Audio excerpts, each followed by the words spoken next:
सुमाय तो वनी का कोई लाइसे कोई ना अवा ना तारबा मी सिंग दा कोई मतेंग पांगे बका मतेंग पांग सरकार की मार्केटिंग नते को अखोगी YouTube चैनल अमसु लै को अदुगी अखोई चिनाव सिंग मयामना चेचल मयामना अवाब तारबा सिंग दा दुम जगम जो मतेंग पांगे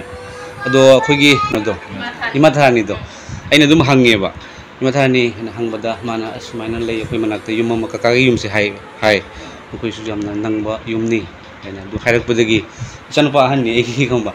अंतंग चलो सी कका युमदो आइसु ममांग दा लाक्तरी दो अंतंग चलगा यिंगसी अदोइदि अनाबा अमा लै हैना हाइसे कनो करम अनाबदो आइनी ओ कइनोरा अनाबसे कई होइना नारी नाबसे कई आइदने सु हायो हायो दुम हायो ममांग दने जवाब दु कोमना ऑपरेशन तो केबा ऑपरेशन तो फरगा हदि अमु सापोय कई कोई तौबा मरम दने जा कन मसा बजारते अदो कइनो दि जेंगन ब्रा डॉक्टर दि आई कैंसर हॉस्पिटल दक्षारी को दक्षाबद खरा दुम हिदाक तो चा नगाइरपा नगाइ कसुति तो हिदाक तो चारिङे दि ओ दक्षाब लेपद दुम थिन तोर चाब लेपगा न मरम त नगाइरपा ओ जावि को अइना ने कका दुम सिंगना हाइजेगेबा अइ कका अइसे जीसु ख्रिस्ट खंगी को तारो ममी अइसे जीसु ख्रिस्ट की मतंग दा अइसु क्रिश्चियन से यारम दब मी अमा ओरमे कका अदुना अदु सिगा पास्टर अमा हिंग दे संग फुरुरे अइना तौरगा अखोई इसिनाव सिंग लेदना डॉक्टर को बगादग लेबदो अखोइना तौना फुदना खोतना तौरबदगी नोंगालपदगी हसांग दा पूरा अनाबे को फावरे को गाव चटप ngam माइ तौबदगी पास्टर जुना की दमकता ममितगी मपीग तारा हाइजेबिबा अदुगगी दि अइसे पूरा ईश्वर की थगल से तौजे अदुदि अइना सु प्रेयर तौबदा अनाब सु फाव यावी अइ सिस्टर की नंगी सु अनाबदो अदुगी दमकता ईश्वर दा हाइजेगे को ककाने अदुना अखोगी पूरा मणिपुर दसु आसाम दसु जीसु ख्रिस्ट थाजब मयाम लेबगा मोइसिनने अइना YouTube चैनल सेमबनिना असमाइना सिग इमुंग अमै वाइ हाइबदने मोना मयाम मतेंग तौरेबा अदुना हंदा अखोगी मेल कायदा रेबिता मोमोता हाइना खंगब्रा थांजे गैतनगिदो मोइसु नोंबा चंगुबद गैस सु लेरमदे गैस सिलेंडर अम लै पिबिरे पकादग हिप ले फमुंग अम पिबिरे अदुनि नुथांग दा मम्मी एन लाइट अम पिबिरे अदुनि चेंग सु केजी जांखै पिना बै तौरी को अदुनि कका आइना लक्सरी से कका को से कैसुमी नते काउगी अवाना द कोकचनबगी आइना सु मतेंग कितन पांगे आइना लाकपनि का अदो ककाउगी जी कमाय तौरगदी सेल तान बसी कमाय तौरी कका ना सेल तान दे इशु गुमदे कका सु गमदे नि मथानी ने दुमने दुकान दा दुसि मोमो साबदो कका जावी को दो अतै दि सेंथोक लंबी लैते बगा लितेन तगा मिचे सुंजलकनि ना मिचे सुंजलकपा फमुन ले सु लेरेंदा अदो गैस सिलेंडर दि लैत्रो ककाउगी वामन गिना जुंदोक्रेरा ओ गैस सिलेंडर लेते थोंबदि काई थोंगिनो लेरंग थोंबा गैस सिलेंडर लेतबा दुगी करी लेतबा ले कोई मतेंग पांगे तौबनी ईश्वर की मिंगदा ईश्वर ख्रिस्ट की मिंगदा को गैस सिलेंडर हम लेतरे दुगी चूल्हा दि लेब्रा लेते को चूल्हा सु जादरे को आइना वीडियो नमी से जाय को आइदि कइनो ने कका खंगदब सिंगदुगा सु दुम थारदि को अखोय मैते ngatani मैते सु ले चिंगमी की चिलनाव सिंग सु ले क्रिश्चियन होइबा तो मोइना सु रेबिता मोमोता की द मतेंग पांगे अदुना दुम खंगनबगी हाइना तौबनी को अखोय की इमुंग ने हाइना हाइबा दुम जाबनी को अखोय अमतने अदो गैस सिलेंडर अमगा चूल्हा अमगा अतैदि करी लेथबो ले द चेंग दि कमाय चेंग सि लेब्रा वाली फंगबदी अखोय इलेक्शन की खर फंजे अदुना कुलायते को तो चेंग से मके जांखै की चेंग से अगाने अखोय की कइनो जि लाकपदो अमका पिथरक बम लेतरा पिथरक पकैनम कौबनी एलोट की दो अदुगा सु जेन बमी सु लेबनेबा तो चेंग अखोय की दुलान दुकान लेबदो अदुगा केजी जांखै की बोरा अम ले अइना हंगेबा लिसिंग अनि ग चामब्री हेब्रा केनम हाय अदुगी दो मका काउगी लौरागे अदुगी गैस सिलेंडर ग चूल्हा ग मग लौरागे अतैदि करी अवाट पले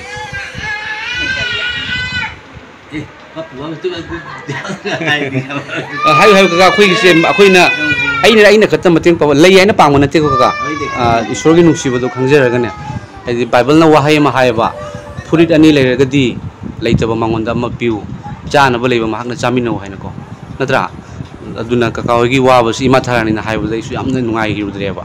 माइना नारगा लई अमना Oh, aina lake tawraga ise thabak se aisu dukan ma sam tawi do sang haudre ba adu di kaka kamba kaka gi sumit to mong sa de aina haibadu da aina nu kaina to nungsi dana ko huji angang se ma sana le mi chisi law aina mai lak pani kaka adu ni ate di kari kari le dum ko dum haibiu asoni se kaina chak thongi ko dum yeng ba yai na tra jai jai gi mayam matam si khra thengjel le adu gi ni siga chak thong mani mayam si jum beer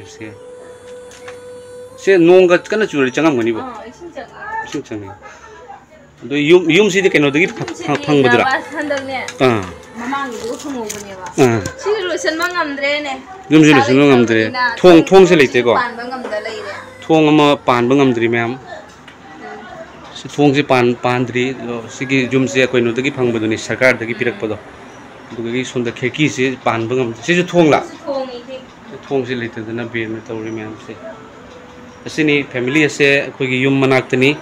Assam दनी ma'am Silchar की मनाक्ता बोंतरापुर है वो खुंगंग दो ऐगी खुंदनी दो कोई ना दो ma'am ना हाइनर पदगी ऐगी लाक्स बनी मैम असनी दो मैम कोई की युम मसीदा गैस सिलेंडर मगा चुलागा दोरी चेंगा दोरी ngамजरगा दी थोंग से मैम थोंग अनी से हापा अतै दी थोंग लेते को खेकी से पांद्री बा मैम सुंदर खेकी हमसु ले तो से असिसु फी न तौन खजले टॉर्च गुम लेब्रा मैम जी असी से खेकी लेते को मैम से फी न तौर खन मनी दो जुम अनि फाले बा सम फाले सिसु गन तो हमदरे मैम सिनी युम से अखोई मैम ना प्रभु जीशु की मिंगदा अखोई मंगमजब मतेंग तौसी मैम सिकक मैम दा यंगन जनिंग बनी दुना जीशु क्रिस्ट दा ओथोक तब लेती है बिसि ता काउली न मुता हाइजेगे बकरा को से कोई धर्म पुनो मा मतनि का होदो होजिनि मथौ ताते काने अमतनि अदु थजबदो का को आदि जीशु क्रिस्ट ना मान लेंगे मतमदा अनाबो पुनो फहाले अनाबो पुनो फहाले मानो फान बंगम दो अना वक्त दी नी दुगने नेगी बाइबल लाइक तो होता बाइबल लाइक आई पूरा गाने आई दी का धनो पुलुक लाइक बाय भैया को बदलो सुन पे न को मी आई अमा का हाना लोरमे बा तो लो जाने बिना गराय थाउ न छिबंग मासु पाए दु लाइक तो मा पूरा सक्रिला होय आई पूरा के अप्रोबाइसली लोशन गदम दुगा मी बुन सिबा मिनु सि आसेबा पाइदि चाउ धर्म कांद्रा इन लाइक ब्रमेन हाय मी पुरति कानादे तो कम्युनिकेशन बिल को ए का हाइजर के सेगिना के नाम तो इंसर ता दिवा तो पानी बन ये कुक तम के को कम्युनिकेशन बिल दुगा जीसस क्रिस्ट कंबिउ को जीसस क्रिस्ट आई ना को कंबिउ communication hallelujah Kalju Ipanisho Olsen Muku Ipanas Birakuni yung nasidipa Ipanas Siki Matik Musi yung nasidipa Kuyawa ba na ko gani sa Ipanas sa kawan Ipanisho Sigi Mitagi Sister Sigi Magi Changa Naba Prabhu Jishu gi munda Pokosan Adu Kaka Sigi Mamu Ngai Taba Prabhu Jishu gi munda Pokosan Ipagi blessing marang kain interview yung masala mapal na ina Ipagi ngai ba yan sa bahay ng interview Kasalo pagi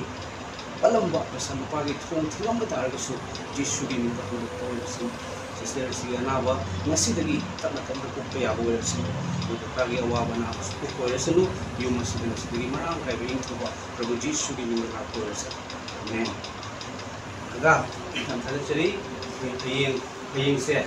hangki se kaga ai lage ni ko ma to ra ne lage ni sin ma ma ko ai kaga ko ai lage ni I like तो like लागे ता चलो ये उन्हान से करी तो माने सा टीम बदली लेबा ओ काका तो दी हंती से लागे ए वीडियो का भी काई देबा कोई मत नहीं हम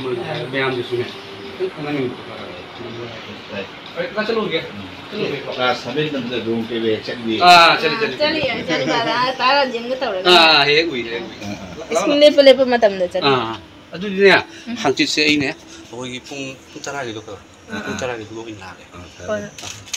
तुम दुम जुम दे लेनी को मैम से ले राई से ले राई किन थबा ले राई तब Oh, ising tap na penadra. Mayam yung turin gi hek manak tini sisu lairai. Kinde hai. Sini. Mayam masih dagi di masih marang kai ba blessing lakpo resno. Per aku cel lagi ko dia. Kayak bisa. Jare. Itu lo. Mayam ai thoksare ai ge sanpa han ga laksabani. Yum se yamna mayam su biri baduni. Ingonda kogi mioi ke ana yamna nangaba yamna war ba yumni haiduna hairei masung ahan su kaka su mamit tomong sadre dogi nupi duna cancer gi anaba hidak saraga phei sadraga fatti haiba mayam aigi thamuida ipa jisu kristana haiba family asida mating pangling base pangling bagi apam base phaujere ithantana dingam dabagi maramna yengbiriba prabhu jisu kristabu kan biu mapu ni lausan jaraba chilna che chelima pabungsi family asida ko ngam mating pangminasi family asigi awa base ko kokminasi kokhan minasi aduna ipagi wahai desu kurit ani leiba mahakna leitaba mangon de biu chanaba leiba mahakna te ga chamino hai bai pagi wahai gi matungina mayam khoi awana taraba sinda mating pangminasi kwaidagi hen chawba sargadalan pesin mani mayam asidi koi lam lei haiduna mating pangmana te tu bulai jawdagi ngamjabagi matungina koi mating pangminasi asini mayam koi yumdai di kitang lape ai ga chanpa han ga laksabani mayam yam thaga che ipa ishorbo ipana yumase awa batarba yumase mating panghani wi damakta aduga nupi duna su mayam cancer nari haiba nupi duna su bible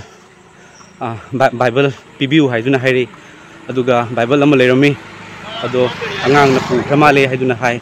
magi angang du su bible pai haiduna haibirei yam thaga cheri mayam dharma punamak amatani